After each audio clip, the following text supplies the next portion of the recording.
किसी ने बड़े कमाल की बात कही है कि ईश्वर के फैसले पर कभी नाराज मत होना, क्योंकि ऊपर वाला वो नहीं करता जो आपको अच्छा लगता है, बल्कि वो करता है जो आपके लिए अच्छा होता है। नमस्ते दोस्तों, मेरा नाम है आरजे कार्तिक। आपके लिए एक छोटी सी कहानी। एक सेल्स मैनेजर की जो पिछले 2-2.5 साल से कंपनी में काम कर रहा था, वो हर चीज के लिए ऊपर वाले का धन्यवाद करता था। उसको लगता था कि उसकी जो जॉब लगी है ऊपर वाले की कृपा से लगी है। हर पल के लिए, हर क्षण के लिए, हर मोमेंट के लिए ऊपर वाले का थैंकफुल था। घर से निकलता था ऊपर वाले को प्रणाम करके, वापस पहुंचता था प्रणाम करता था, आपने मुझे पहुंचा दिया घर पर। हर चीज के लिए ऊपर वाले की कृपा मानता था, इतना स्पिरिचुअलिटी में यकीन रखता था। लेकिन कभी कभी उसके साथ में बुरा हो जाता था। उसे लगता था कि पता नहीं क्या चाहता है ऊपर वाला। 2-2.5 साल से एक ही कंपनी में काम कर रहा था, तनख्वाह बढ़ी नहीं थी, सैलरी नहीं बढ़ रही थी। वो सोच रहा था कहीं और काम मिल जाए। उसे कहीं से एक बार पता चला था कि जॉब है वहां पर, और एक व्यक्ति का कॉल भी आया था कि मैं आपसे फाइनल इंटरव्यू के लिए कॉल करूंगा आपको। उसने डेट बता दी थी, टाइम उसने बताया नहीं था कि मैं आपको कॉल करता हूं। टाइम उसको पता नहीं था किस वक्त कॉल आएगा। तारीख जो थी वो आने को थी। अगले दिन उसे वो इंटरव्यू के लिए कॉल आने वाली थी। बहुत एक्साइटेड था कि इस कंपनी से पीछा छूटेगा। उसने थोड़ा जल्दी का अलार्म लगाया सुबह के लिए कि जल्दी जगूंगा, तैयार होकर ये फर्स्ट क्लास इंटरव्यू के लिए। उसने दिमाग में रख लिया क्या क्या सवाल पूछ सकते हैं, क्या जवाब देने, सब कुछ। लेकिन अगली सुबह जब वो जगा तो जिस समय का उसने अलार्म लगाया था सुबह 5 बजे का, वो पता नहीं कब बजी 5, उसकी नींद खुली 7, 7:30 बजे। वो लेट हो रहा था। उसे गुस्सा आने लगा कि पता ही नहीं चला अलार्म कब बज गया। भागते दौड़ते उसने फटाफट से तैयारी की, नीचे पहुंचा बिल्डिंग के, बाइक स्टार्ट करने लगा। लेकिन बाइक स्टार्ट नहीं हो रही थी, खराब हो रही थी। बाइक खराब हो चुकी थी। गुस्से में बाइक को वहीं खड़ी करके स्टैंड पर निकल गया बाहर सड़क पर। ऑटो ढूंढने लगा, बड़ी मुश्किल से एक ऑटो मिला। ऑफिस पहुंचा तो लेट हो चुका था। बहुत गुस्से में था, जैसे काम कर रहा था। एक्साइटेड था कि बस वो कॉल आ जाए तो मेरी इस कंपनी से पीछा छूट जाए, मैं कहीं और काम करूं। लंच होने को आया लेकिन कॉल नहीं आया। लंच टाइम में ऑफिस की कैंटीन में पहुंचा। वो सुबह सुबह जल्दी निकला था तो टिफिन भूल गया था। कैंटीन में पहुंचा तो वहां पर ताला लगा था, कैंटीन बंद पड़ी थी। इसे और गुस्सा आ रहा था कि क्या दिन जा रहा है आज का, बेकार दिन है। कहीं से इसने सैंडविच ऑर्डर किया, खराब सा गंदा सा सैंडविच आया। आधा सा खाया, फिर इसने फेंक दिया।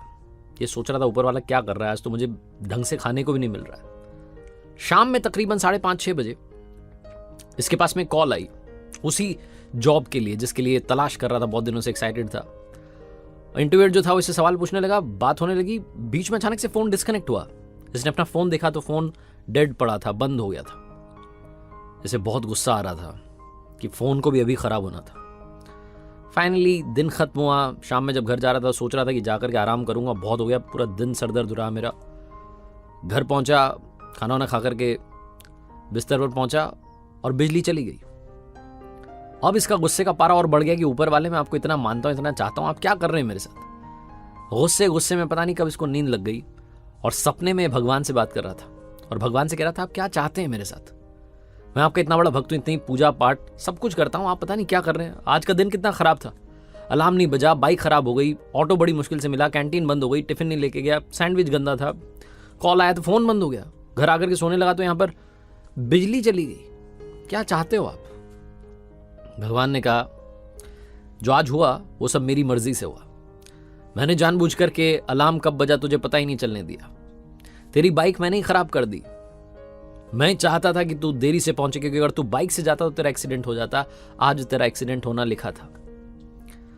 अच्छा हुआ कि कैंटीन बंद थी, क्योंकि उसका खाना खराब हो चुका था, तुझे बीमार कर देता बहुत ज्यादा।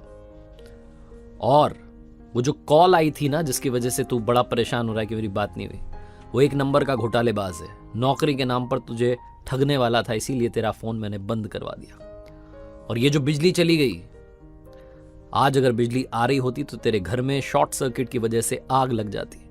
तू मेरा बहुत बड़ा भक्त है ना, इसलिए तुझे बता रहा हूं, सबको नहीं बताता हूं। और हाँ, याद रखना, तू मुझ पर भरोसा करता है तो भरोसा करता रहे, जिंदगी में कभी भी तेरा बुरा नहीं होने दूंगा। अचानक से इसकी नींद खुली और ये ऊपर वाले को फिर से थैंक यू करने लगा। लाइफ में कई बार हमें लगता है कि हमारे साथ में बुरा हो गया, गलत हो गया, ऐसा नहीं होना चाहिए था। लेकिन अगर आप पलट के देखेंगे पिछले कुछ सालों में तो आपको लगेगा कि जो हुआ ठीक ही हुआ, आपके फायदे में हुआ। हर पल के लिए, हर क्षण के लिए ऊपर वाले का शुक्रिया अदा करते चलिए। बस यही इस कहानी से कहना चाहता हूं, क्योंकि जैसा मैंने शुरू में कहा, ऊपर वाला वो नहीं करता जो हमें अच्छा लगता है, बल्कि वो करते हैं जो हमारे लिए अच्छा होता है। एक बार फिर से कहूंगा, ऊपर वाले के आशीर्वाद के साथ, अपनी सच्ची मेहनत के साथ और अपनों के प्यार के साथ कर दिखाओ कुछ ऐसा कि दुनिया करना चाहे आपके जैसा।